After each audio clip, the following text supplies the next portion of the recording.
Era terça-feira e quinta-feira vinha vagão de louco para cá.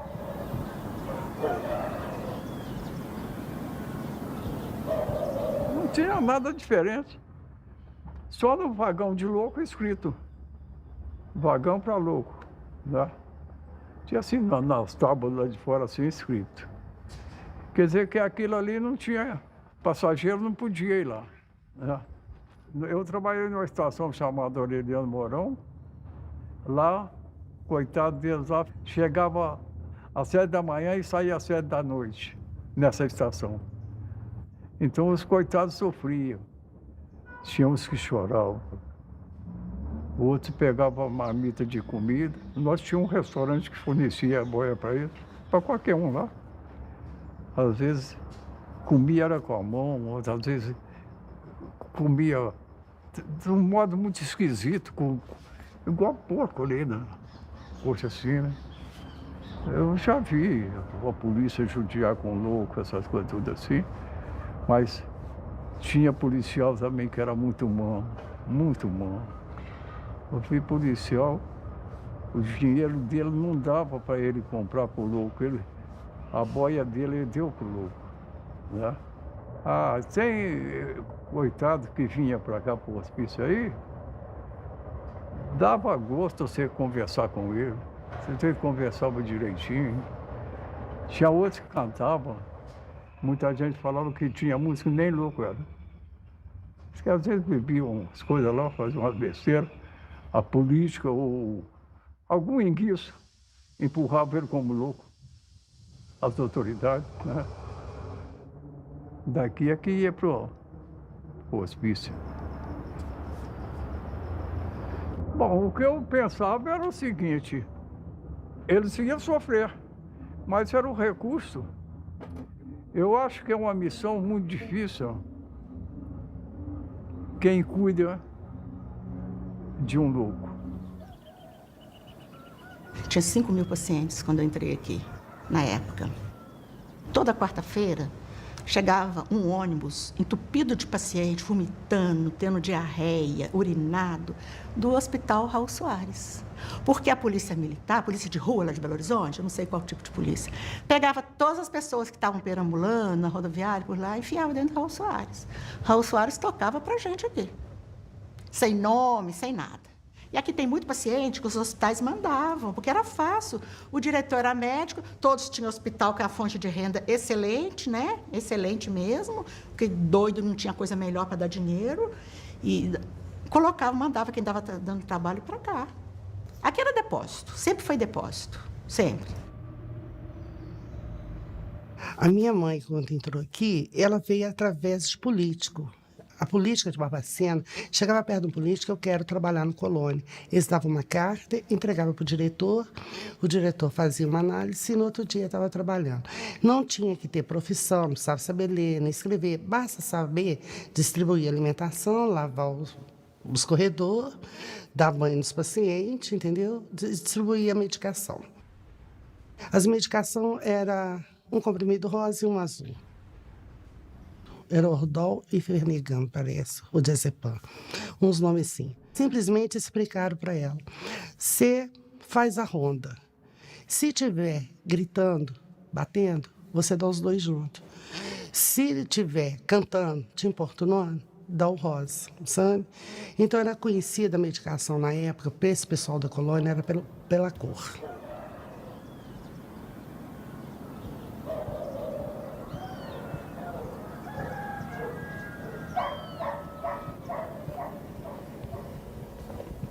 O final do século XIX em Barbacena é marcado por um mito que se cria na cidade, no Brasil como um todo, de que aqui havia um clima muito especial, clima serrano. Ele era o oposto daquele momento em que o Rio de Janeiro é tido como uma cidade insalubre, das grandes febres, das grandes epidemias. Então, de certa forma, a elite do Rio de Janeiro, que é a capital do Brasil, então começa a descobrir em Barbacena um lugar para se tratar. E não é só das doenças respiratórias, das doenças clínicas. As chamadas doenças nervosas começam a ter espaço no antigo sanatório, que é o ancestral do Hospital Colônia. O antigo sanatório, que funcionava nos prédios que hoje compreendem a assistência aos alienados, ele era um lugar de muito requinte, com os talheres de prata, com um menu muito charmoso, todo em francês. Ele tem uma linha de trem exclusiva para atender essa clientela que chega. A mesma linha que depois vai ser comparada com as linhas que os nazistas usavam para o complexo de Auschwitz. Então é uma história paradoxal. Ela começa com um requinte de um spa de luxo para pessoas ricas, que depois foi adquirido pelo governo do estado de Minas Gerais e ao longo do século XX se transformou no terrível Hospital Colônia de Barbacena.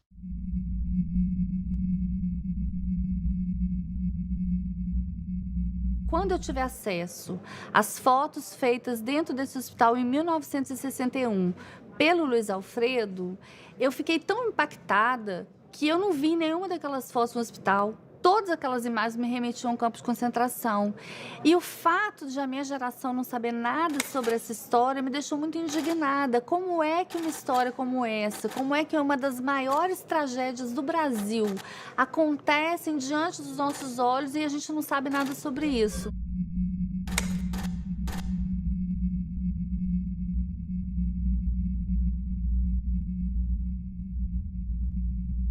Eu descobri que o Brasil desconhecia uma das suas piores tragédias.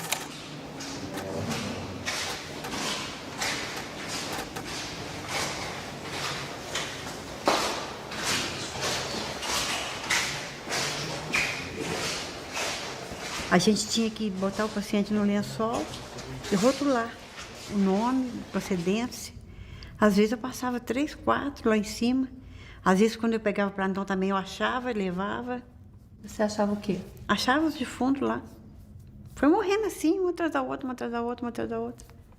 Tinha plantão de eu passar 5 pacientes mortos. Trazia vela na bolsa, trabalhava 24 horas. Aí eu trazia vela para botar na mão das pacientes morrer de noite. Nós fizemos uma enfermaria lá embaixo, no fundo do Crispim. Tinha um quarto sobrando lá. Aí fizemos uma enfermaria ali, para ver se salvava alguma coisa, né? A gente trazia leite de casa, fazia leite em pó, tentava colocar na boca, mas já estava no estado muito ruim mesmo. De repente, começou a vir uma canja branca rala, que você servia com a caneca, nos pratos de alumínio. Aí foi acabando, até chegar no ponto que aquela quantidade de paciente morreu por falta de alimentação. A enfermagem aqui não tinha nada, né? Tinha nada. Tinha aquela bacia ali, ó, eu chamava de bacia fervedeira, que você fervia a seringa que servia para todo mundo. Aqui tinha uma injeção chamada Benerva, que é um complexo B. Enfiava que cabia na seringa, 10 ampulhas de Benerva e tudo, uma agulha desse tamanho, e ia aplicando de paciente em paciente. Hoje tudo é descartável, antigamente não era. Era isso que tinha. Lá embaixo do departamento B tinha um funcionário, que ele era guarda emprestado da Polícia Civil. E ele ficava com a arma, que ele achava que era a polícia aqui dentro. Então, muitas vezes ele puxou a arma para mim, ele puxava para o paciente, os remédios se punha tudo dentro de uma caixa de papelão, ele olhava para a cara do paciente, esse aqui que eu vou dar, esse aqui que eu vou dar, esse aqui que eu vou dar. Se o paciente não quisesse, ele ameaçava com a arma. Era um médico para 3 pavilhões. Eles chegavam na portaria do pavilhão, chamavam os funcionários e aplicava, a medicação para ser aplicada. Tinha pavilhão igual o Crispim, que era o horror dos horrores. 400 pacientes, homens, tinha uma grade fechando, tudo violento, sem medicação. E se você entrasse lá, eles pulavam em cima de todo mundo. E nessa época eu não via comprimido, não via não. Eles davam xarope aí, que o farmacêutico fazia, né? E o eletrochoque, que era muito usado. E aquelas muito agressivas, muito violentas, que não tinha resposta, que não tinha as medicações que tem hoje em dia, dava eletrochoque. Que eu, por sinal, fiz muito eletrochoque, bastante. Não tinha outra coisa. Muito paciente deprimido, recuperava, mas a gente não dava com anestesia na época. Mas eu fiz bastante. Era eu e o Dr. Zé Carlos. Fazia 1 ou 2 vezes por semana, mas os pacientes seguravam direitinho, acalmavam o paciente, dava carinho para eles. E eu punha no mínimo para dar o eletrochoque. Eu dei muito. E a gente punha assim na cama mais de 40 pacientes, sabe? Eu ficava com tristeza porque eles viam, um via o outro tendo as coisas, né? Mas a gente mandava eles fazer uma oração, conversava com eles e tudo. Eu costumava pôr de 5 em 5. O médico vinha, passava as voltagens. Aí era um aparelho quadrado assim, com dois negocinhos de pôr aqui na testa, aqui, na fonte, né? Aí você ligava o aparelho lá na parede, lá na eletricidade, aí ele já passava a voltagem, já do tanto que o médico mandou. Aí você tinha que ter uma vasilhinha com um pouquinho de água de sal, pra você passar, para o eletrochoque pegar. Então ele dava aquela crise forte, assim, sabe? A gente punha um pano na boca, assim, já tinha as buchinhas, já ficava pronta ali, esperando. Já estava tudo pronto. Você botava a buchinha na boca para não morder a língua e segurava, 2, 3 pessoas segurando, porque ela debatia muito. Eu tinha pavor. Mas você aplicava eletrochoque? E eu não aplicava, eu ajudava, né? Segurava, né? Bom, era por finalidade terapêutica, né? Mas, de repente, aparecia, às vezes, um imprevisto, né? O paciente, às vezes, né, fazia umas travessuras, né? E, às vezes, tomava eletrochoque.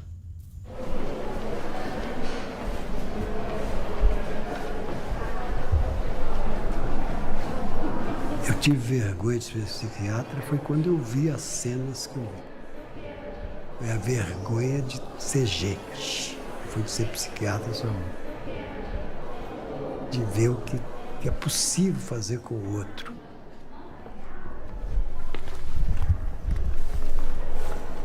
As impressões eram as piores possíveis, porque o cheiro, né? A pobreza, o som que não existia, a fala que não existia. Todos eram andarilhos. O problema de ser andarilho é uma coisa interessante, né? A pessoa ficar andando em volta de si mesma, né? Horas e horas. E tudo isso era natural, tudo isso fazia parte.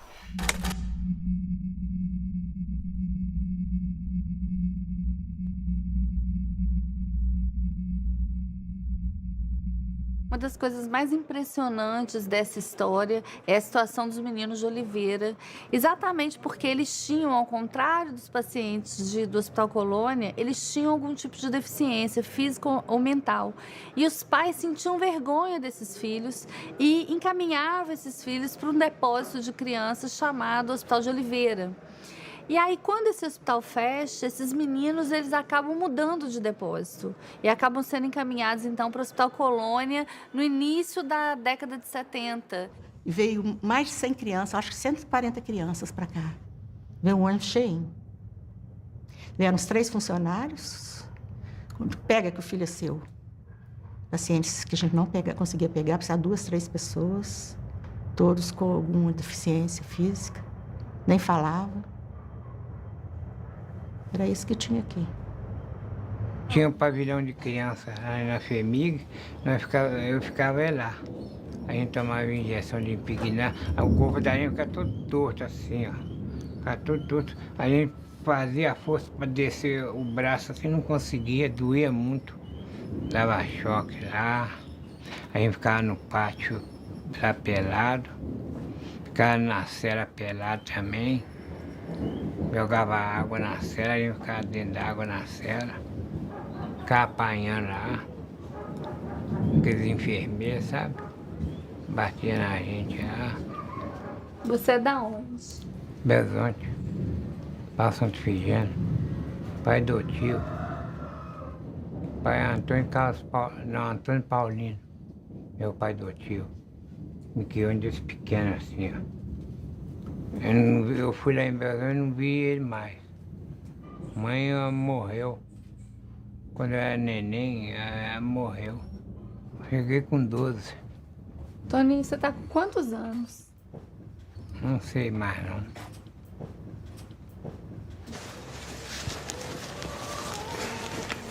Porque minha mãe até na idade de 5 anos. Ela teve problema de tuberculose, na época não tinha cura, a doença não era erradicada e ela morreu. E depois que ela morreu, você ficou com quem? Fiquei com a minha madrinha. Na época eu fazia muita bagunça, era muito arteiro, né? Ela me mandou pra cá, pro hospital. Mas eu ajudava a segurar aquele pessoal que ia tomar choque. Às vezes o choque passava pra gente, sabe? Na hora que botava na cabeça e ligava, aí naquele estalo, aí a pessoa assustava, conforme for a intensidade do choque, passava pra gente. É uma fase meio triste contar isso, sabe? O senhor é da onde? Eu sou Bezonte. Eu vim de criança. Mas agora o que tem?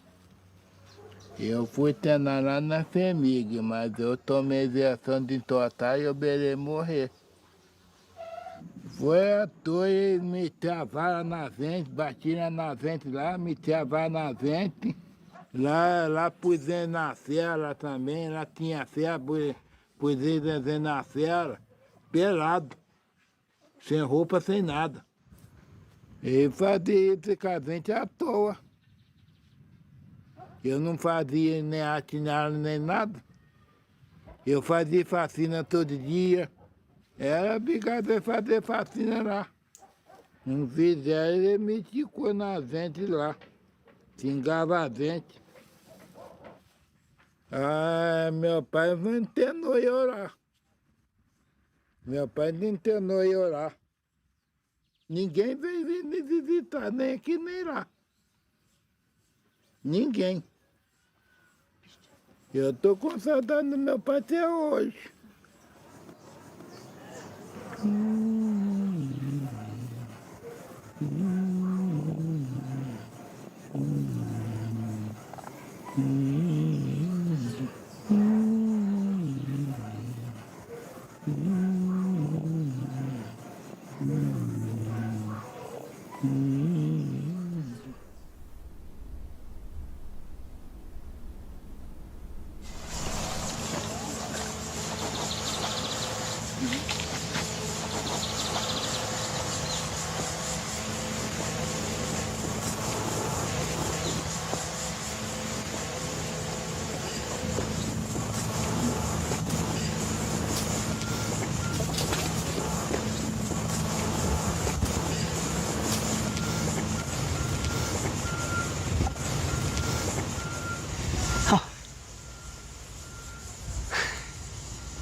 Interessante.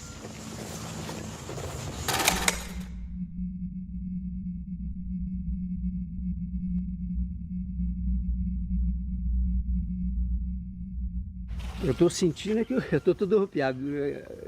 Talvez seja alguma coisa que não depende da opção consciente, né? Mas deveria ser alguma portaria. Eu não tenho memória mais. É 35 anos, né? Essas coisas, elas têm uma memória muito... elas estão guardadas num espaço muito escondido na mente da gente, entende? Elas têm uma relação muito com dor, com sensibilidade. Eu fiquei aqui por volta de 4 horas com um grupo de médicos. Aqui, né? Aqui não é das crianças, será? Talvez fosse a coisa das crianças, mas não tinha essa cerca. Aquilo ali também, deixa eu ver. E como que as crianças estavam? Elas estavam, a criança normalmente é mais, elas ficavam quietinhas, né? Não movimentavam. Tem até uma foto de uma que está bem na posição fetal que eu fiz, né? Uma foto que eu fiz por cima. É uma situação de defesa que eu achava, né? Era a única maneira de se defender da situação que estava, era de apertar o corpo, as mãos. Tinha um menininho também, que esse foi muito forte também. Eu não lembro onde que foi que eu fiz a foto, que ele... Eu lembro que a hora que eu cheguei perto, ele levantou o bracinho e falou assim: moço, o senhor quer ser meu pai? Esse foi forte. Pôs a mãozinha assim, chorou. E a foto é uma das fotos que sensibiliza muitas pessoas quando vê. O choro dele, procurando um pai naquele lugar ali, né?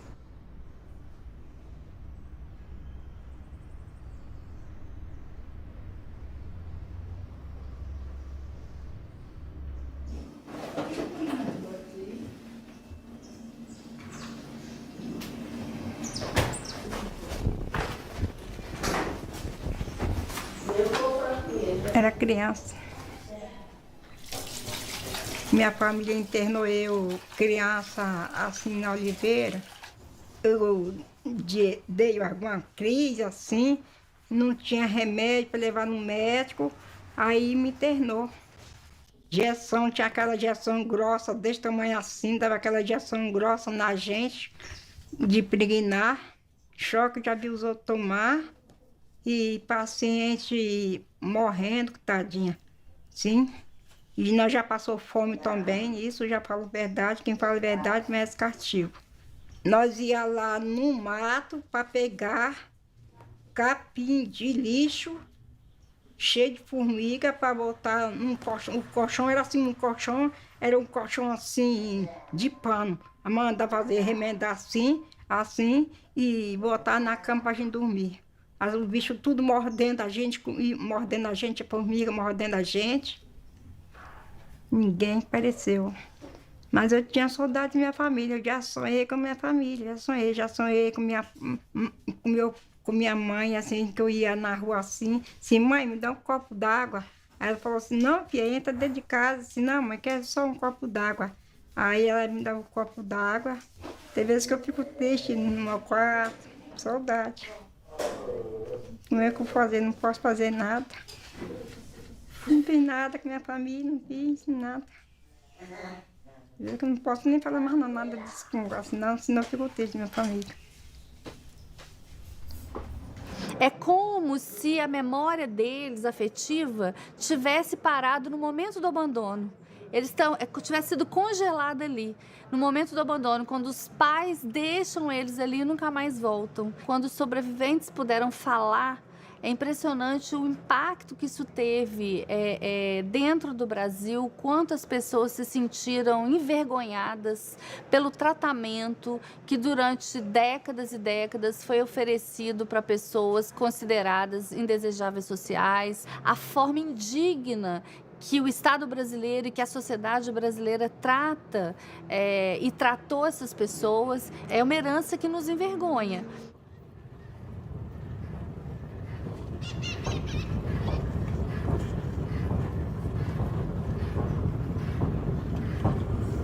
Nesse espaço aqui era um trajeto nosso de menino, né? Que nós atravessava entre as locomotivas e, como menino não tem nada na cabeça, vamos na FEMIG, vamos na assistência, chamava assistência na época. Vamos para assistência? Vamos passar para nós ver os doentes, vamos. Aí subia no muro, ficava olhando, mas era, né? Hoje, assim, dá até dó na alma, mas era muita gente mesmo. Era como se juntasse muitos frangos, né? Muitos frangos, muitos pacientes. Tinha uns normal, tinha uns que era normal. Esses que ficavam dentro desse recipiente lá, nesse quadrado, esses não batia bem mesmo, isso não tinha sentido de nada. Mas tinha uns que era normal, rapaz. Tinha uns que era normal, conversava com a gente assim, ó. Só que às vezes vinha de longe, né? Às vezes vinha de longe e a família punha aqui, largava, por aqui morria e aí ia. Era tudo aberto, né? Entrava e ia pro campo jogar bola. Então, era o nosso dia a dia, né? Na rua que minha mãe mora hoje, tinha um rapaz que ele era internado e tinha, às vezes morria alguns doentes. O que ele fazia? Ele punha tudo numa carrocinha de ferro e punha os doentes ali. Às vezes ele passava na rua da minha casa, então nós pedíamos para ver, abre aí para nós ver aqui os defuntos. Aí abria, nós víamos os defuntos, fechava, né? E ele subia com aqueles defuntos e tal. E tinha dia que nós corria atrás também da carrocinha e nós ia até no cemitério para ver ele jogar os defuntos. Fazia um buraco grande, jogava 5, 6, 7, pronto, e acabou. Sem caixão, sem nada. Não tinha nós de caixão, não. Entendeu? Então, para nós era comum, né? É igual hoje, você vê carro na rua e ficar admirado. E hoje é onde é um dos cemitérios que só que está desativado.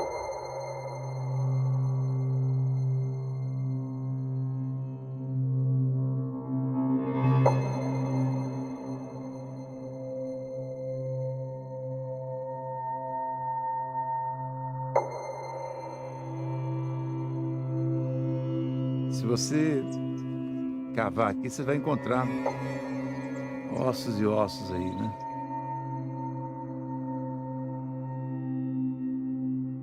O cemitério era uma cultura de que as pessoas não poderiam ser sepultadas junto dos chamados normais, né? Os suicidas, assim como os negros e também os loucos tinham que ter um local para sepultamento. Pouco depois da criação do hospital, em 1903, já se fazia sepultamento no cemitério do Cascalho, depois cemitério da Paz, foi dado o nome. Esse cemitério ele é criado praticamente junto com a criação do hospital. E os corpos vinham num caixão improvisado e aqui julgava e levava o caixão de volta. Era enterrado, tanto se nós estamos aqui sobre ossos, entendeu? Ou seja, pelo volume de pessoas que foram sepultados aqui, que então a qualquer momento você vai encontrar ossos humanos aqui. Num hospital onde se tem relato que na época de frio chegava a morrer 60 pacientes, porque eles amontoavam, um protegendo o outro, um protegendo e os de baixo morriam asfixiados. Chegou um ponto que o hospital teve que criar 2 enfermarias de intercorrência clínica, uma no departamento A e outra no departamento B, que eu apelidei, isso aqui é a Anticâmara da Morte.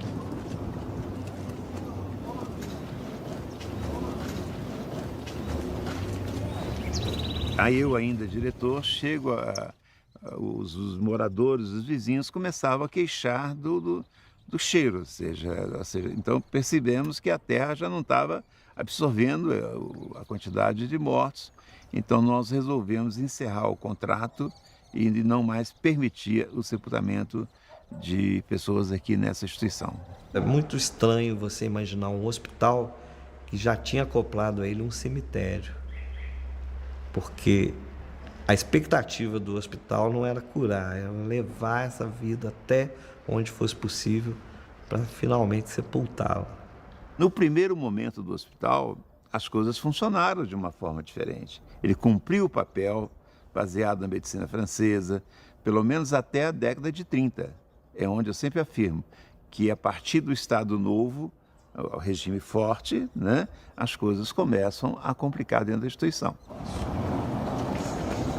A família, quando internava, ela não queria saber, né? Tem história, né, de famílias que internavam e mudavam de endereço ou de cidade para não receber ou não ter comunicado dos pacientes. Então morria, você não tinha como, às vezes, comunicar com a família, e quando comunicava, a família não tinha condições de vir buscar o corpo. Muitas vezes era cedido às faculdades.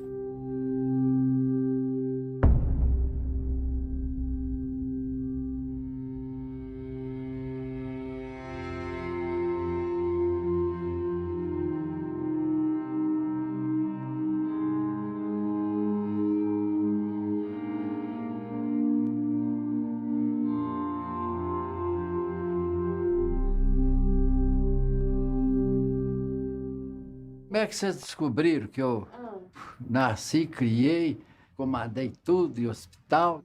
Que eu entendo de hospício, do Hospital Colônia, mais do que o hospital mesmo. Qual que era a função do Relações Públicas? Relações Públicas, atendimento às familiares que iam lá visitar os detentos, né? E eu tinha um relacionamento de coisa, a secretaria era aqui na ala feminina, né? Aqui embaixo era o hospital da ala de masculina. Então, as famílias me procuravam, eu indicava, chamava uma das enfermeiras, porque sabia de qual pavilhão que a pessoa da família estava internada, né? Essa era a minha função. Existiam, assim, pessoas que interessavam de vir visitar as famílias. Mas em muitos casos, por exemplo, que as pessoas não internavam aí coisa. Tanto é que falecia, comunicava o falecimento, eles não se manifestavam, como a procura para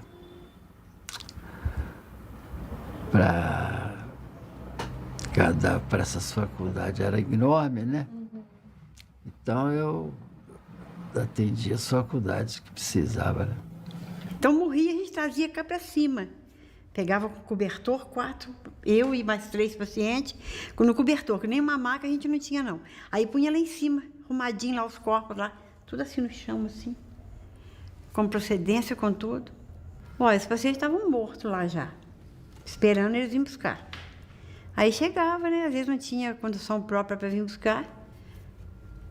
Levava daquele jeito mesmo. A gente ouvia cair lá dentro daquela caçamba igual pedra, assim, lá. Era eles jogando lá. Depois tampava com uma lona e ia embora, né? Ninguém. Eu tinha um relacionamento de comunicar com os familiares, né? Quando eles não se manifestavam interesse de vir buscar o cadáver, qualquer coisa, né? Quando tinha o cadáver disponível, a gente cedia para a faculdade. E esses cadáveres, eles eram cedidos ou eram vendidos? Não, era cedidos, não era vendidos, não. A gente viu documentos, inclusive livros de registro, que tem o preço de cada peça anatômica. Preço? O senhor sabe alguma coisa sobre isso? Não, isso aí eu não sei, não. Como é que isso aí não estou ciente disso, não. Eu só recebia a ordem do diretor eu passava para o Clarindo, que é o preparador, e a minha secretária fazia nada de dinheiro.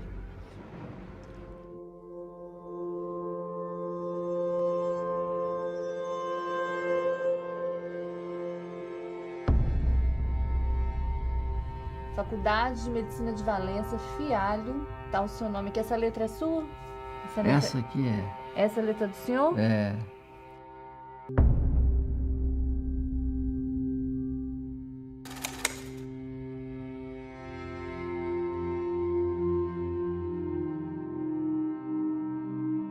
Essa questão da venda dos corpos, que é um fato já do final dos anos 70, ele é a exacerbação de uma sequência de descaminhos que esse lugar vai tendo ao longo da sua história.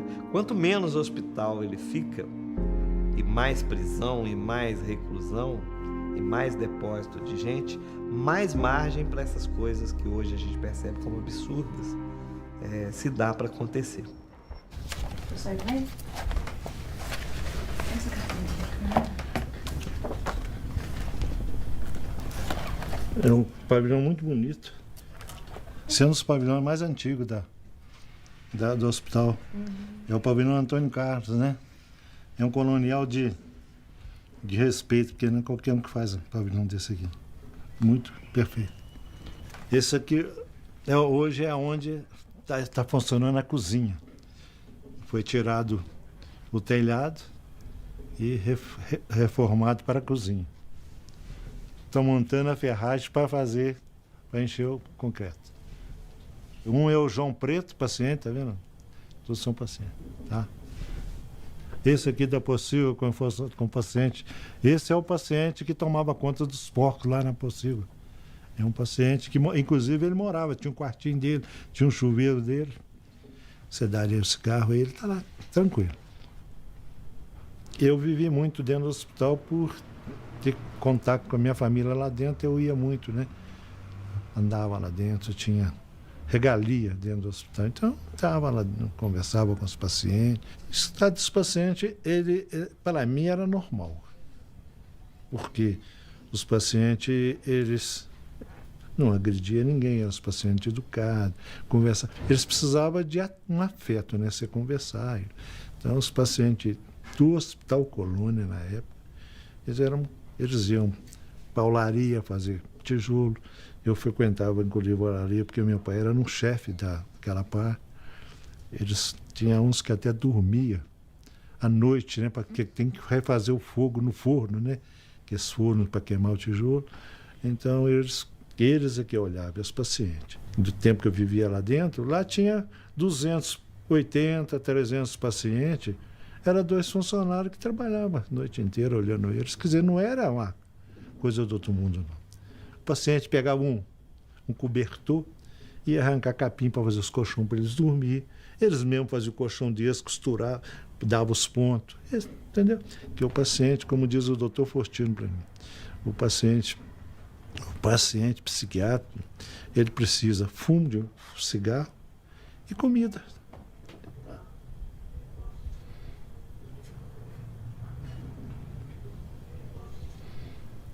Incomodava ver eles assim? Incomodava porque eu entrava no pátio para tirar paciente para trabalhar. Mas de 69 para cá, tá?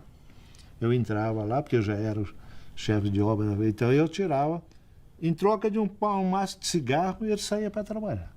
Até agarrava na minha mão para sair, tá?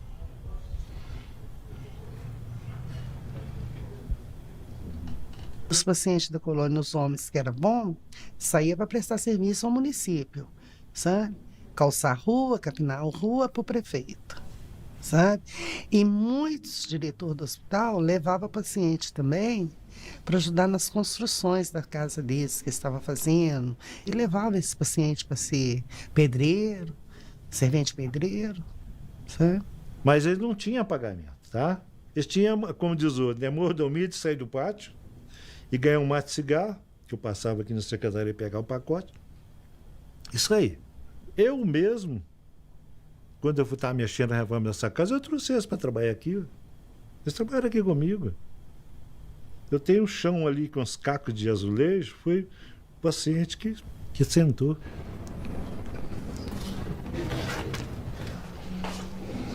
Tudo isso aí, a agilidade dele, é um paciente psiquiatra, tá? Isso aí é o carinho que você tem com ele, faz coisas que você nem acredita. Porque o paciente, minha filha, é igualzinho. Deus me perdoe falar isso. É um cachorro manso, muito bom. Ele atende igualzinho. Vem cá, faz isso pra mim. Sim. Não te cobra nada. Dá R$1 aí, você pode chegar lá na colônia, não sei se vocês chegaram lá. O paciente fala, não, R$1. Agora hoje não é mais um, não, porque acho que não está tendo, é 2 que está pedindo. Tá R$2 aí. As pessoas internadas aqui, que trabalhavam para a prefeitura gratuitamente, e aqueles que saíam para o mato para ajudar funcionários, ficavam outras pessoas, porque eles não ficavam andando no parque o dia inteiro. Por invés de contratar pessoas, usava os coitados para fazer esse trabalho. Não eram remunerados. Também é crime. Eu não sei até que ponto você vai poder falar que ele está explorando. A minha parte, eles iam para tirar ele do pátio para fazer terapia. Era um, certo? Eles iam, eles fizeram o pavilhão deles, que está lá, até, e eles vibravam. Ele saía passear. E eu acho que o próprio funcionário que tirava, ele não pode pagar, porque ele está no trabalho dele. Então, agora, se alguém pegava funcionário, paciente, para levar para trabalhar na casa dele sem pagar, sem aí não, eu não conheço. Eu nunca ia usar isso e não ia deixar ninguém fazer isso com meus pacientes que estão comigo. Tá?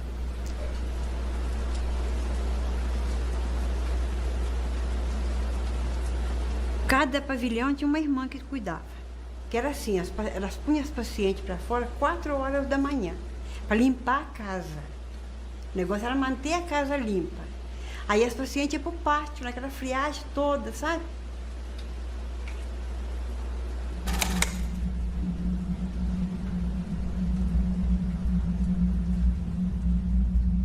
Tinha irmã de caridade aqui na época. Uma ou outra ajudava a gente. Eram boas tudo. Outros atrapalhavam a gente. Sabe? Mas a limpeza no pavilhão que elas estavam era limpíssimo. Desde que os pacientes ficavam todos entulhados dentro dos pátios. Arrumou, pôs as coxas brancas de piquê, ninguém podia entrar. Elas rezavam terço com as pacientes.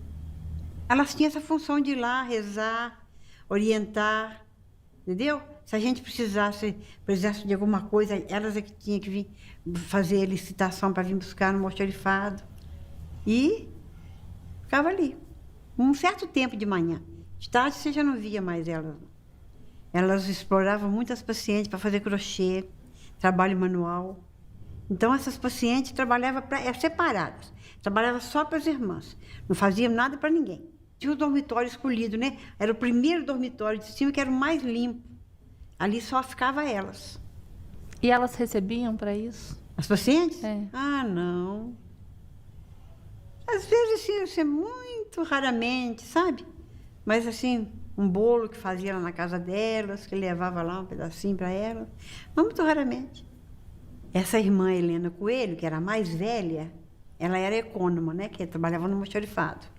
Então, todo lugar, você sabe como é que é. Tem essas corrupção mesmo, né? Que a gente está vendo hoje, né? Então, vinha a carne de segunda e o dono da carne recebia como de primeira. Mas não deixava de dividir com elas, claro. Um dos principais trabalhos do repórter, quando ele vai contar uma história, principalmente uma história tão trágica como essa, é identificar as responsabilidades. E a primeira coisa que eu quis fazer quando eu entrei dentro do hospital e quando eu comecei a ouvir os sobreviventes, que pela primeira vez foram procurados, que pela primeira vez ganharam voz, eu queria que alguém me dissesse de quem era a culpa. E eu fiz essa pergunta centenas de vezes para centenas de pessoas que eu ouvi. E eu não conseguia chegar a uma conclusão, isso me incomodava muito. Até que um dia, uma das entrevistadas, uma das personagens do livro me disse assim: a culpa é coletiva, ela é de todos nós, é de toda a sociedade, porque todo mundo participou disso. Que essa resposta, ela é uma resposta que importante, porque não dá para, em nome da justiça, a gente cometer a injustiça de falar de um só nome. Foram 8 décadas de violação de direitos, 8 décadas de maus tratos, de tortura, de fome, de frio, 8 décadas em que passaram por lá milhares de pessoas. A cidade de Barbacena convivia com essa tragédia. Os funcionários conviveram com isso, as famílias deixaram seus parentes lá. Então, assim, os médicos participaram disso de alguma forma. São muitas pessoas envolvidas. Para que uma tragédia dessa ela exista, ela aconteça durante 80 anos, é preciso que haja uma omissão coletiva. É lógico que a gente nunca vai poder tirar a responsabilidade do Estado brasileiro, porque o Estado brasileiro era o responsável por cuidar daquelas pessoas e o Estado falhou. Todos falharam com essas pessoas, todos falharam com as 60 mil vítimas do Colônia.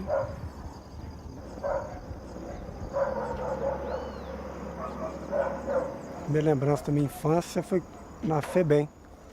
Aí de lá eu fui para o patronato, que é a zona rural de Barbacena. Lá eram freiras.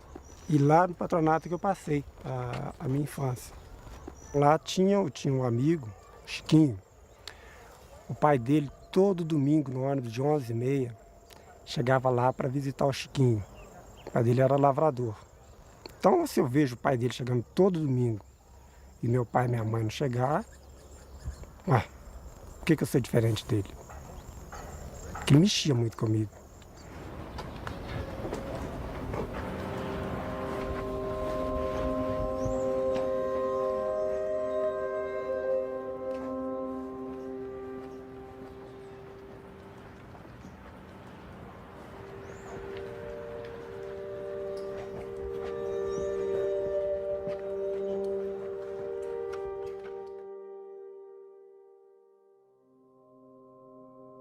Minha mãe me disse que foi aqui que eu fui separado dela.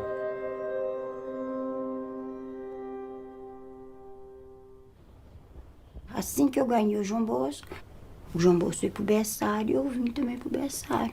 Cuidar das crianças, cuidar do João Bosco.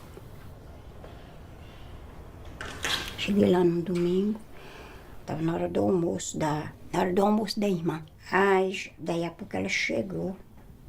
Os meninos maiores daqui foram tudo lá pro Pinheiro Grosso. Aí eu virei e falei, mas o João Bosco também foi? Ela falou, foi. Eu virei e falei, não podia ter mandado o menino para lá sem autorização. Aí eu até com ela. Você não tem direito de falar assim comigo, que eu não podia mandar o menino para lá sem sua autorização, porque quem manda no menino sou eu. Ela tá muito alterada comigo. Vamos dar um choque nela. Aí pegou por aqui, ó. Aí veio 2 guardas. Aí me arrastaram. Me arrastaram para a sala de choque. Aí me deu um choque. A irmã me deu um choque. A irmã Tereza. Aí ela virou e falou comigo assim, aqui, você não volta aqui mais não, porque se você voltar aqui, outra vez, se você voltar aqui, eu vou te pôr no pátio. Aí nunca mais tive contato com ele. Eu saí da FEBEM, não tinha para onde ir, não tinha como me manter, não tinha dinheiro para me manter. Eu morei no quartel pelo menos até o ano de 99, ou seja, 12 anos eu morei no quartel. Eu não tinha Natal, Ano Novo, isso eu não tive, porque eu não tive a família para eu poder passar com eles. Quando a minha mãe morreu, espalhou todo mundo. Aí foi que eu saí para começar a trabalhar, né? Eu tinha 10 já para 11 anos, né? Foi gente que me levou para vir para trabalhar lá, em Virginópolis, na casa desse senhor. Ele era advogado. Que você vê ele com o meu patrão, eu na casa dele, empregada, uma criança. Quer dizer, ele foi na maior brutalidade comigo, né? Nunca eu pensaria na minha vida que ele tivesse coragem de fazer isso comigo. Ele, um advogado, eu, uma simples empregadinha doméstica. Ele tinha 53 anos já, o homem. Eu tinha idade para ser meu pai. Ele era assim baixo, mas era fortão. Aí foi que ele me agarrou. Aí a menstruação sumiu, né? O corpo começou a crescer, né? Aí, olha, tava de 3 meses já. 3 meses. Depois que aconteceu, o que ele fez? Aonde ele me pôs? Aonde ele me levou? O negócio já estava tramado, né? Vim para aqui para ficar bater dentro de um hospital de doente mental, uma coisa que eu nem nunca tinha visto na minha vida. Eu pensei que o dia que eu entrei lá, eu pensei que eu ia sair de lá, que eu não ia ficar lá.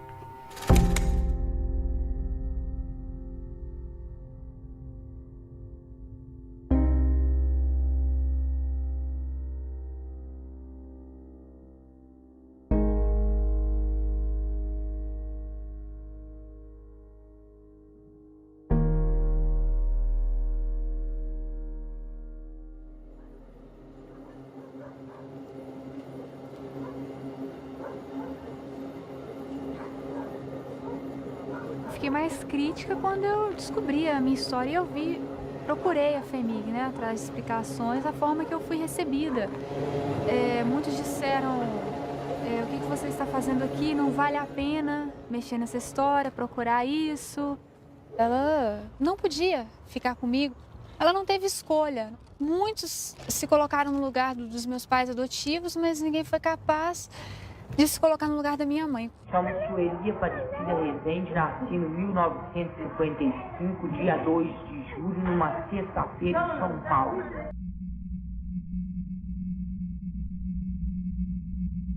Elas saíam, né? Era muito paciente, ninguém dava conta de olhar, né? Aí tinha paciente que engravidava, quando não chegava outros de fora grávida, né? Elas saíam, encontravam, arrumava namorado aí. Agora tinha paciente que relacionava com outro paciente. Não tem uns pacientes que casaram com outras pacientes? Então tinha paciente que Relacionava com outro. Tinham filho, elas não queriam, não, elas davam mesmo. Não queriam nem saber. Tinha umas que não queriam dar, mas não podia ficar aqui. Porque tinha uma irmã de caridade de Belo Horizonte que levava os filhos nascidos daqui para FEBEM, de Belo Horizonte. Eu achava isso uma agressão. Tirava os filhos e levava. Agora, as funcionárias, muitas pegaram. Tem muita funcionária que pegou criança aqui, criou e deixava as pessoas verem. A Sueli era o terror de todo mundo, né? Muito difícil, agredia todo mundo. Ela passou por vários lugares. O último lugar que ela ficou foi lá nos modos residenciais, que lá era de paciente tranquilo e tudo. E ela adaptou melhor lá. Mas teve uma filha, né, que foi pega por uma funcionária aqui. E nesse inteirinho teve muitos problemas. Entre a mãe que adotou, entre a Sueli, entre essa menina que nasceu. Eu lembro, assim, que foi a mais problemática. Ela sofreu que queria a filha dela, né? E a moça que pegou, ela não trazia, não levava a Sueli, porque não tinha condição. Não trazia muito aqui, não. Diferente de mim e de outras pessoas, né? Eu descobri, por acaso, uma contradição da minha mãe, né? Começou por aí, que eu questionando sobre a gravidez, como que eu tinha nascido, ela disse que foi parto normal. E eu lembrei que anos atrás ela havia falado que era uma cesárea. Que mãe que se engana sobre isso? E descobri que eu não era filha dela, que eu tinha sido adotada e que minha mãe se chamava Sueli e estava no hospital. E depois eu conversei com a funcionária também assustada, e ela confirmou que ela tinha falecido mesmo e que isso tinha ocorrido há 1 ano. Estamos todas de azulão, lavando o pátio de pé no chão. Lá vem a boia do pessoal, arroz cru e feijão sem sal. E mais atrás vem o macarrão, parece cola de colar balão. E mais atrás vem a sobremesa, banana podre em cima da mesa. E mais atrás vem as funcionárias, que são as putas mais ordinárias.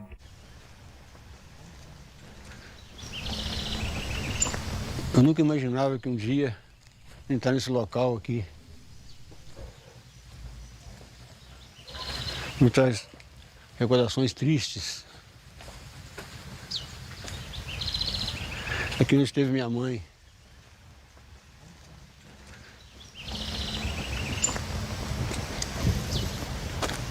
Foi seu pai que mandou ela pra cá?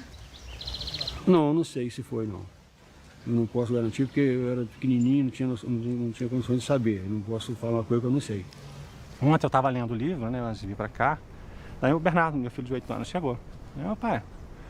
Daí eu mostrei, filho, aqui, ó, essa aqui é sua bisavó. Mostrei a foto, né? Ele falou, pai, como é que ela fez para participar disso? Não, filho, ela não participou disso. Ela esteve lá e viu uma foto de uma cela, né? Pai, por que ela estava lá? Eu falei, diziam que ela era louca. Né? Daí eu falei, uai, mas eles prendiam os loucos? Por que eles prendiam, filho? Porque ele pensava diferente, via um mundo diferente. Né? Você entendeu? Eu falei, não, nem eu, filho, nem eu.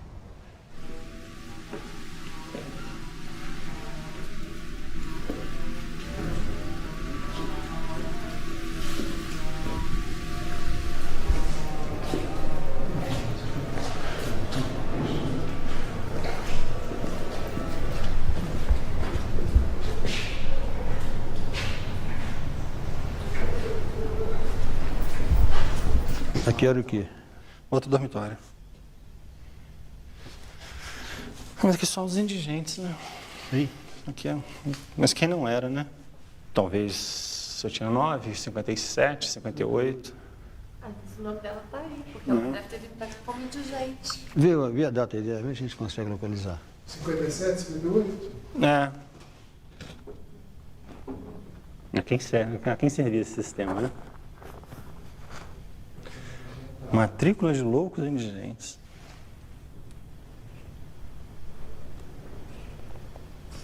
Preta, preta, branca, parda, preta. Não dá pra achar, não. Tem que ser com mais calma. É muita gente, né?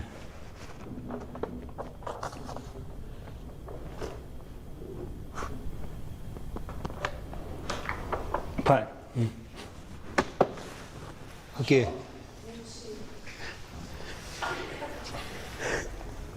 Não, minha mãe.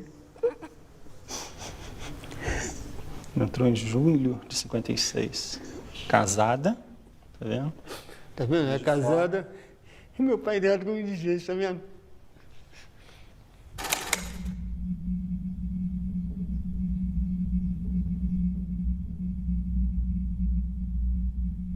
Retratação no nome, aviso pedido verbal do esposo da paciente, Jorge Severino. Vou.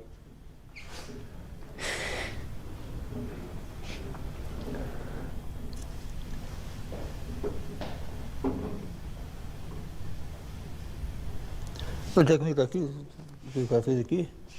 Quem trouxe ela pra cá? Oi? Quem trouxe ela pra cá? Deixa eu ver. Aqui.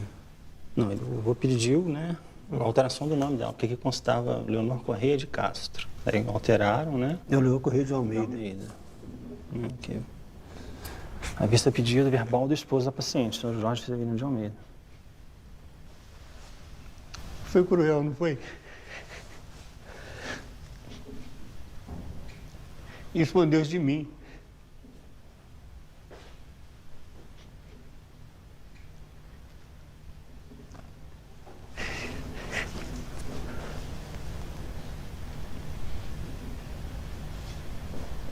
É.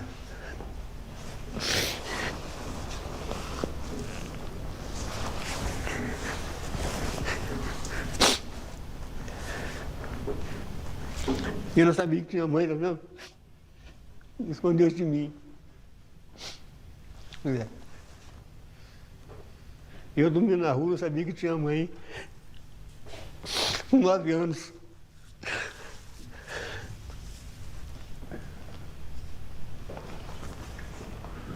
É.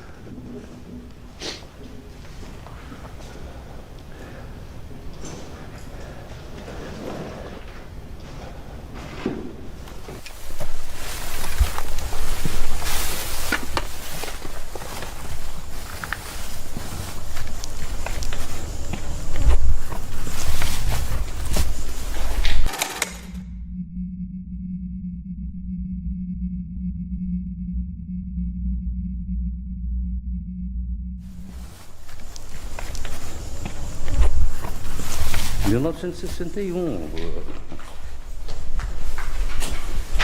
são quantos anos? 55? É como se as pessoas tivessem desaparecido, nascido no mato. E foram 6 horas, eu queria ter ficado 6 dias. Mas eu acho que eu não conseguiria produzir muito mais do que isso. Se havia coisas piores, eu não sei. É como se fosse um pesadelo que eu tivesse vivido aquelas 6 horas. A emoção, a ficha caiu no dia seguinte, ali era só profissionalismo.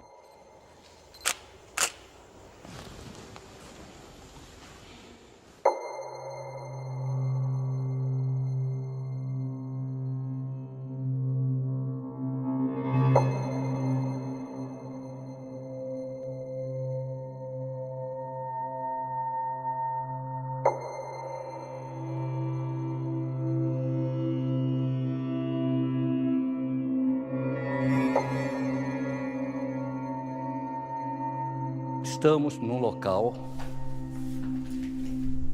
com os vestígios, com a arquitetura, com as mesmas condições arquitetônicas da época.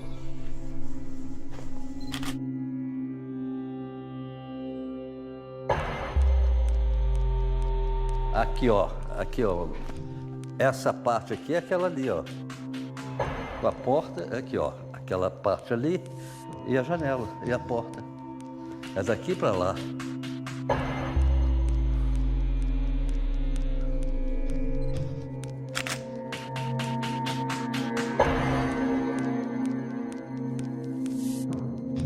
Realmente fizemos uma foto ainda no local quase que intacto. Só esse envelhecimento faz parte da história, né?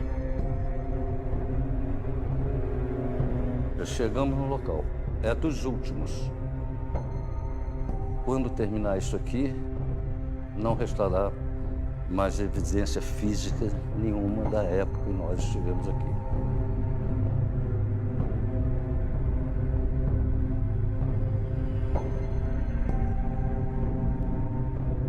De tudo que eu vi em 20 anos de profissão, nada se compara a isso. Essa é uma das coisas que eu fiz que marcaram mais. É isso. Mais nada para falar.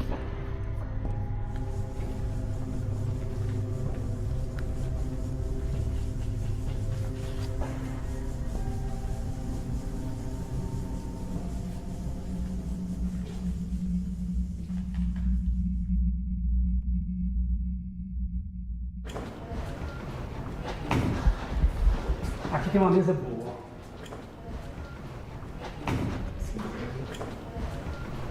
Aqui, ó. Da série esse aqui, ó. O significado é muito diferente, tá vendo? Eu entrei porque era uma grade. A condição dele dizem que era de violência, no entanto, aqui também, essa aqui é forma, entendeu? O pavilhão das mulheres, elas abertas, elas vinham para a porta. É o discurso básico.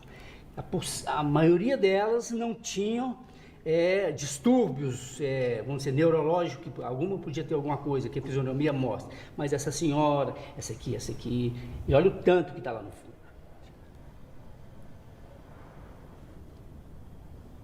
Aqui já é degradação total, né?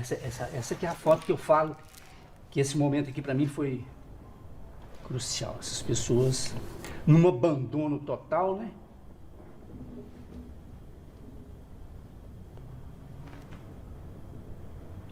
Essa aqui foi muito forte. Presta atenção naquilo que eu falei das mãos e dos pés. A perda da mobilidade, do contato com o chão ou com o outro, que a mão perde a mobilidade, o pé vira um negócio. Aqui, olha. Olha para você ver. As mãos têm que ser recolhidas porque não tem com o que fazer o contato, né? Aqui a do afeto, da troca de carinho, as mãozinhas delas aqui.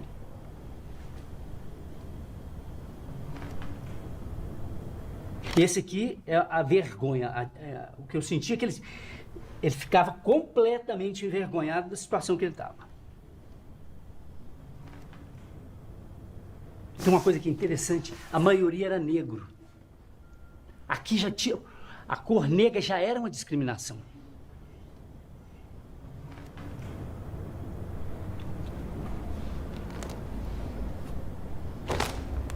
Aqui, olha.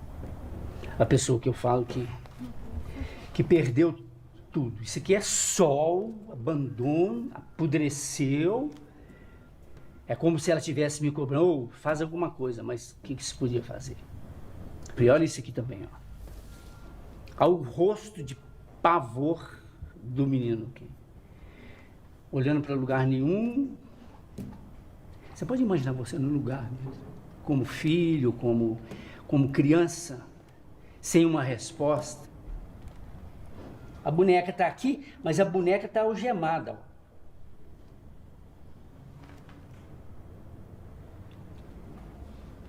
Napoleão, como é que é fotografar pessoas que perderam sua condição humana? Como é fotografar pessoas que perderam a condição humana, né? Isso é um negócio...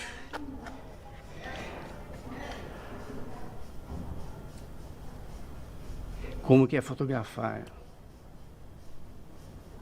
Tem umas perguntas que são feitas, que para mim nos chama de koan. São perguntas para exatamente quebrar a sua lógica cartesiana para entender. A resposta dessa pergunta é a não pergunta. Você tem que chegar nisso, entende? Como que é isso? A resposta, ela não pode ser lógica.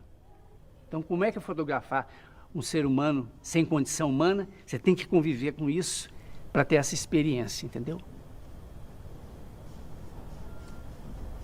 Que muitas vezes a resposta a um negócio desse é quase que um silêncio de respeito para essas pessoas que não tiveram um retorno para a vida, né? Essa desumanização que foi institucionalizada naquela época, né? esse número de 60 mil pessoas que tiveram a morte antecipada numa instituição e por uma ciência que se propõe a fazer elas ficarem vivas, né? Propõe elas melhorarem. Isso é uma coisa muito séria, né? Eu não sei a âmbito da condição do ser humano que isso pode significar. Isso é a palavra que você falou é uma tragédia. Alguma coisa que era para fazê-las estarem numa situação melhor destruiu essas pessoas, né?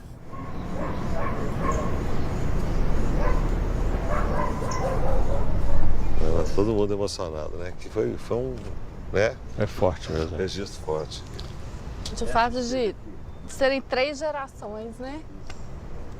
Vocês... É verdade. 3 gerações. Né? Sua, nossa e a do Luiz Alfredo. Mas gravei Dona Conceição aqui, ó, pois é. Gravei a Dona Conceição aqui com a turma toda, né? Todas se juntaram aqui na porta, assim, né? Foi aquele chique. grupo fechado, assim. E ela de porta-voz. Nesse pavilhão não tem médico. É preciso de um médico. Mas aqui para esse pavilhão porque não tem. E como é que foi, assim, quando vocês chegaram a primeira vez, assim? O que vocês viram? Qual foi o impacto que vocês tiveram?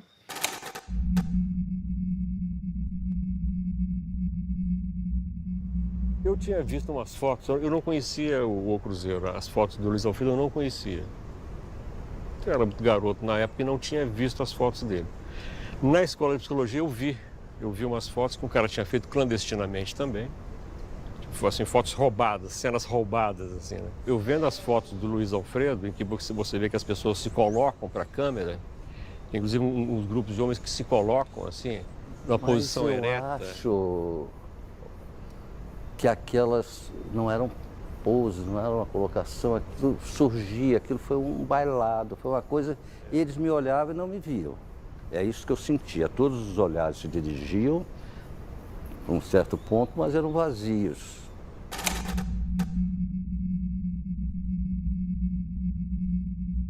Você veio pra cá, né, com a cara e com a coragem, né, velho? Sem recurso, como é que foi? 5 pessoas, equipe de 5 pessoas. Quando a gente veio aqui naquela visita que viemos juntos, né?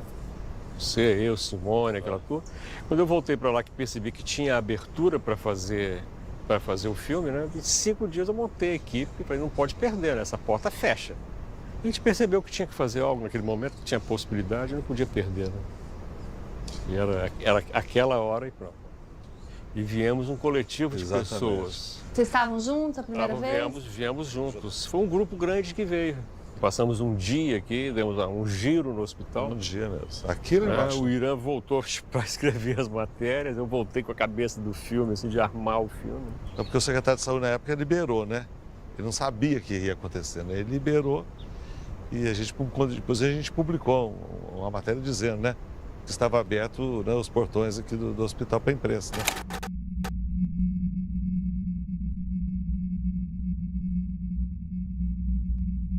Nada se aproximava do que a gente viu aqui ao vivo, os pátios, a quantidade de pessoas, os pátios cheios, sabe? O pavilhão das mulheres, dos homens, das crônicas. Se tem uma coisa que para mim ficou guardado para sempre, quer dizer, e não está no filme porque o filme não tem, é cheiro.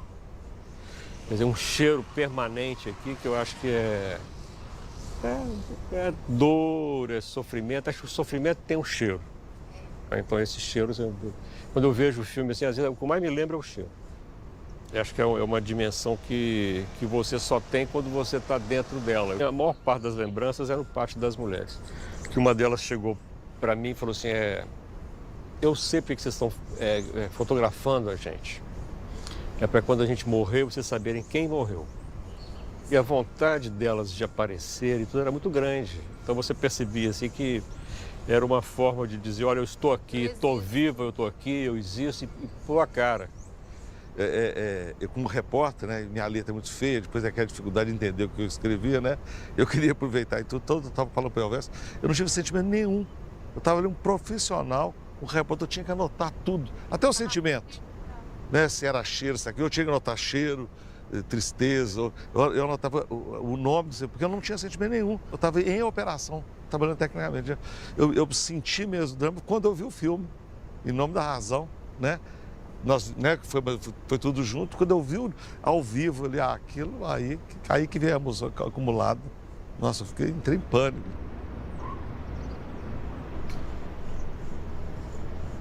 Agora, o que eu senti, assim, aí relembrando agora, assim, o meu sentimento era de que a gente estava cometendo aqui dentro uma transgressão. A gente estava transgredindo. A gente estava quebrando normas, porque a norma daqui é o isolamento, é o silêncio e essa omissão principalmente pelo silêncio. Eu acho que o que está na base desse contrato social de instituições como essa é que a sociedade será conivente com aquilo ali.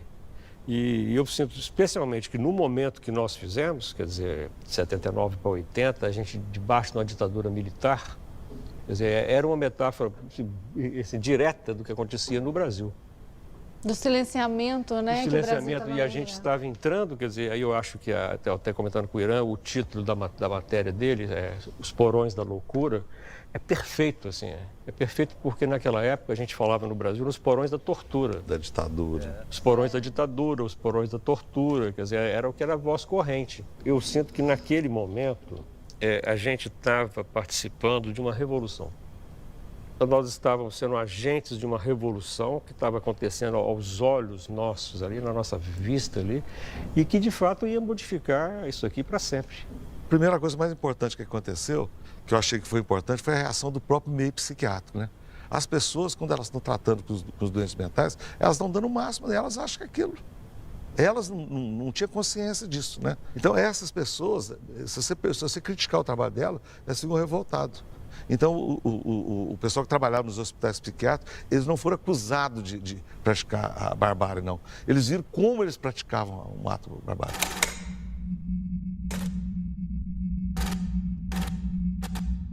Eles se identificaram, né? Então, o que aconteceu? No primeiro momento, eles ficaram revoltados. Eu recebi muita crítica, metendo pau no meu trabalho, metendo pau não sei o quê. E depois eles viram o tamanho da atrocidade que eles estavam envolvidos. Isso que fez o que aconteceu, a revolta psiquiátrica, que partiu deles mesmos. E eles ficaram revoltados. Eu acho que a gente ajudou a proporcionar esse cenário. Eu estou me sentindo aliviado de não ver ninguém aqui, né? Essa ausência deles aqui, essa é a mudança, né?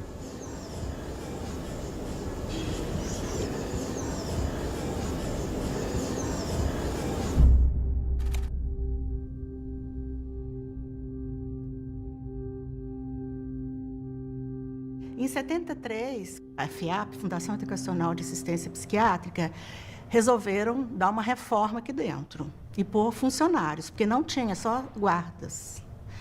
Então, eu fui para Belo Horizonte, fiz psicotécnico com um monte de gente, eu fui a única que passei, como enfermeira. Eu tinha uma visão técnica e comecei a arrumar a casa, né? A hotelaria da casa. Vão dar condições para ter gente formada, gente capacitada, isso eu fiz muito. Aqui tinha umas folhas que as funcionárias, as guardas, escreviam alguma coisa, punham o nome, mandavam os médicos escrever. Outros pavilhões não tinham nada. E a gente começou a fazer as papeletas. Tinha algum papel escrito por médico que as próprias guardas aqui pediam para fazer. Então, nós conseguimos tirar retrato, com muita dificuldade, porque elas não queriam tirar, né? Elas não estão acostumadas com pessoas de fora. Mas a gente conseguiu fazer as papeletas e fomos fazendo no hospital todo. Eu comecei dando um curso básico de enfermagens, sem ter nada, né? Um certificado e nada. E era em peso, vinha todo mundo. Depois, muitos funcionários foram fazer a sua formação profissional, saíram auxiliar, e o curso técnico nós abrimos, as 5 primeiras técnicas da cidade de Barbacena vieram para cá.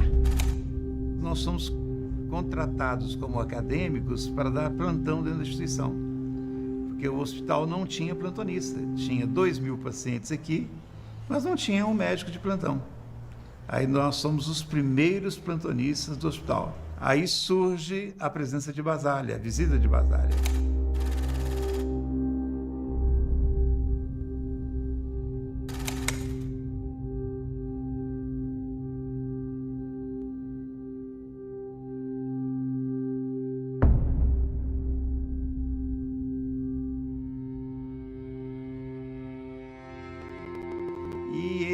Conhece as instituições psiquiátricas, onde ele chama isso aqui de um campo de concentração. Ele vem, faz a crítica e Basálea passa a ser um símbolo, passa a ser uma bandeira da nossa luta por mudanças do modelo assistencial.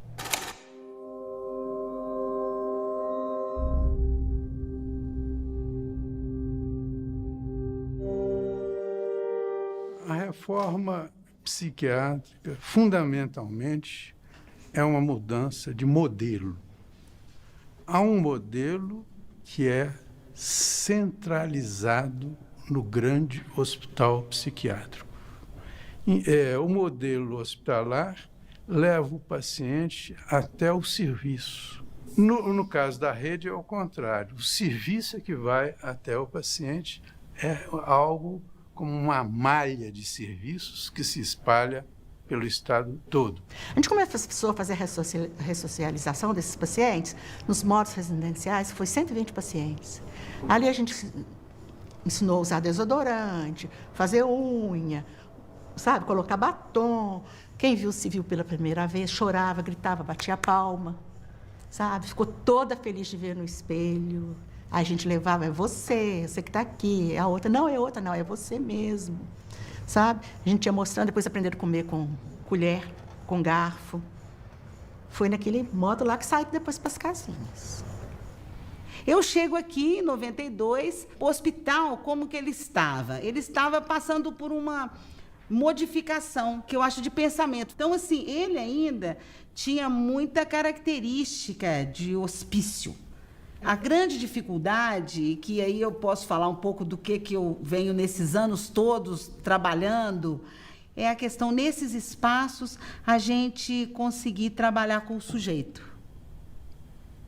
Porque a questão coletiva ela é muito forte. A instituição ela é muito rígida dentro de rotinas. Eu tenho experiências lindas aqui. As pessoas não sabiam como que vinha a fruta, o abacaxi, sem ser picado. Como que era o abacaxi? Tem história linda das pessoas, primeiras pessoas na residência terapêutica, como começaram a frequentar mercadinho. Sabe assim? Por que isso? Tem a laranja sim, mas ela picada, né? Assim, a coisa, o que é isso? Assim, coisa para nós que é tão simples. Porque é tão assim tutelado, né, que a gente faz tudo pela pessoa, né? Aí tem o caso de algumas pacientes que são até muito conhecidas e tem algumas que estão até hoje em residência terapêutica, né, que eu acho assim que é uma vitória, tendo em vista o quadro que apresentava quando morava aqui dentro, né? Então você vê que tudo é possível, né?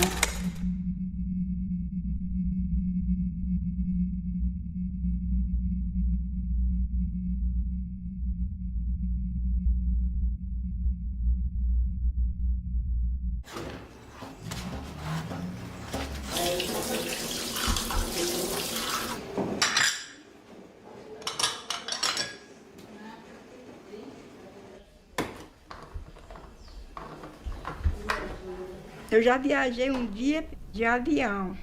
Parece que eu estava entrando dentro de casa. Você não teve medo, não? Não, aí eu falei assim, eu quero ficar na janela. Aí eu fiquei na janela para ver o movimento. Ele fazia... Buh. Aí ia subindo lá pro céu, parece que ia lá pro céu, lá. Aí ele falou, aí depois ele me chamou, né? Chama a menina aqui para mim, a Elzinha, para tirar o retrato com ela. Aí eu fiquei junto com ele lá, dirigindo o avião, tiraram o retrato lá comigo. Aí depois eu sentei lá, lá de novo, aí fiquei lá vendo o avião subindo. Entrava na nuvem, tudo depois que estava na nuvem, depois ele falava assim, daqui a um minuto eu vou chegando. Aí depois, baixando devagarzinho, aí baixava. Aí todo gente de fora que ia tudo, aí a gente descia. Eu gostei mais do avião e do piloto. Ai, ai.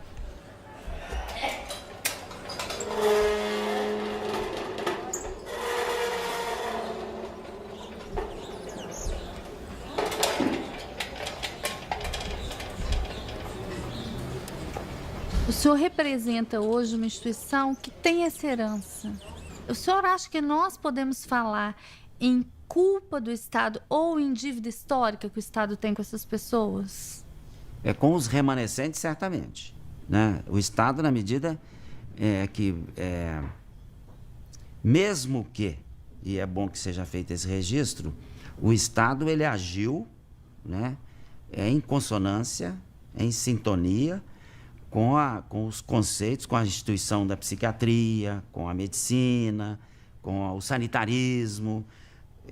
Não agiu contra os preceitos sanitários, contra o ordenamento da instituição médica, nem do judiciário da época. Então, ele foi um instrumento, digamos, passivo. Então, é do Estado, mas é de nós todos. Eu acho que esse reparo tem que fazer. Tem que avançar, até porque a política do Estado é desinstitucionalização. Né? Já tem muitos anos que a gente está trabalhando nessa lógica, né? Conseguimos fechar vários hospícios nesse país, mas que não tem recuado na política de saúde mental. Na política nacional de saúde mental, a gente não tem visto recuo, assim. Ninguém fala em abrir leito, né? A integração, a escola inclusiva, o tratamento ambulatorial, o apoio familiar, o foco deve ser esse. Né? E isso alcança tudo. Alcança a educação, alcança a assistência social e alcança a medicina. Mudou muito nesse sentido, que hoje realmente as pessoas têm um tratamento com dignidade. A vida hoje é digna aqui. Eu costumo dizer que se nós ainda tivéssemos a mesma realidade, nós estaríamos hoje com milhares e milhares e milhares, porque ainda permanece a tensão na sociedade. Eu posso me ver livre dessa pessoa, aquela comunidade pode expulsar aquela pessoa do seu convívio, aquela família pode se desincumbir, aquela pessoa, ela de alguma maneira incomoda, eu mando para Barbacena. Quer dizer, isso, eu acho que essa é a raiz, né? É a noção, é a ideia de que é possível uma instituição que segrega as pessoas. A sociedade ainda tem muito de higienista. E o discurso da periculosidade, ele dá suporte a esse higienismo. Né? Eles usam a agressividade para cometer violência. Nós enfrentamos hoje um problema grave, que é a da judicialização e das internações por ordens judiciais, sobretudo, e na sua imensa maioria, para pacientes usuários de drogas, os dependentes químicos. Quer dizer, por essa via, você pode ressuscitar, não uma situação como essa, mas no fundo, uma certa destituição da humanidade de alguns pacientes. A gente tem que estar sempre lutando para que essas coisas não se reproduzam, não nesta intensidade. Não nessa intensidade, porque isso aqui realmente eu acho que nós avançamos. Acho que a sociedade não tolerará jamais milhares de pessoas nessa condição. A vigilância, ela tem que ser permanente.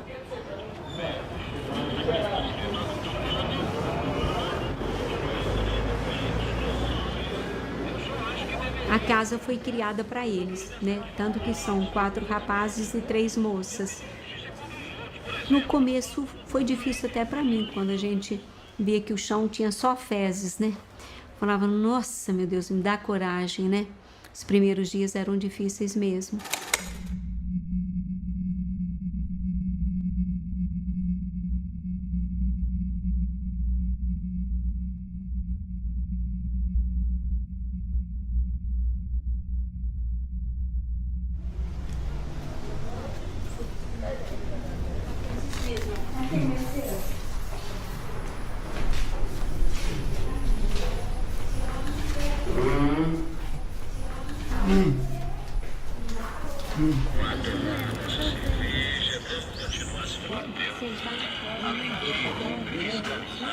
Dá para entender essa linguagem que não é uma linguagem verbal, mas que você vê no corpo, né? E eu acho que foi mais através de olhar para eles e entender, né?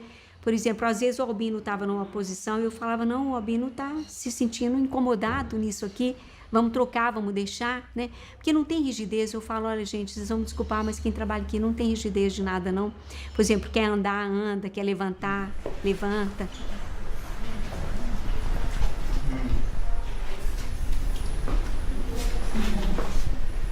Quando conseguimos fazer a identidade de cada um, o CPF, cada um virou cidadão, se tornou gente perante a sociedade. Para nós eles já eram, mas estão registrados.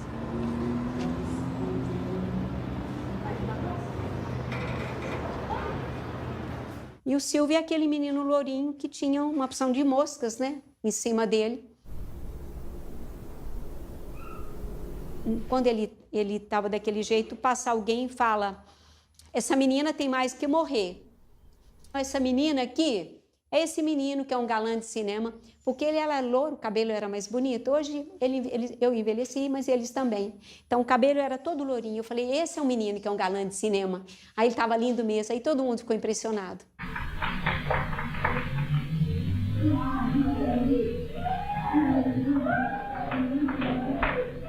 A Wanda Lúcia, né? A Wanda Lúcia está naquele filme do Elvésio Raton, quando ela era pequenininha, junto com o Silvinho. Vai sozinho, você consegue? Pode ir sozinho.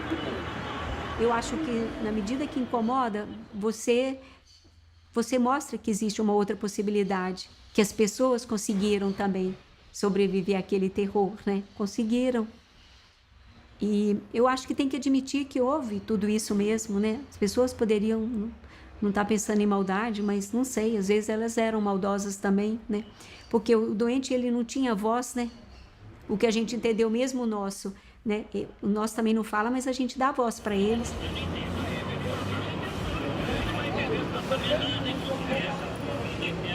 Achei bonito, né? Porque eu nunca imaginava que uma irmã de caridade ia ter 7 filhos e bem deficientes, né?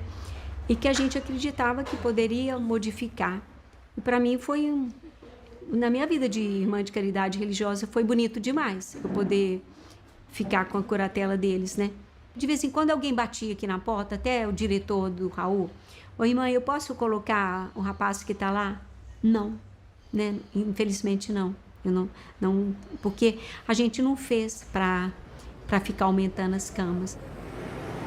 Daquilo que eu falo, o dia que um for para o céu, essa cama vai ser tirada e o espaço vai ficar vazio, sim.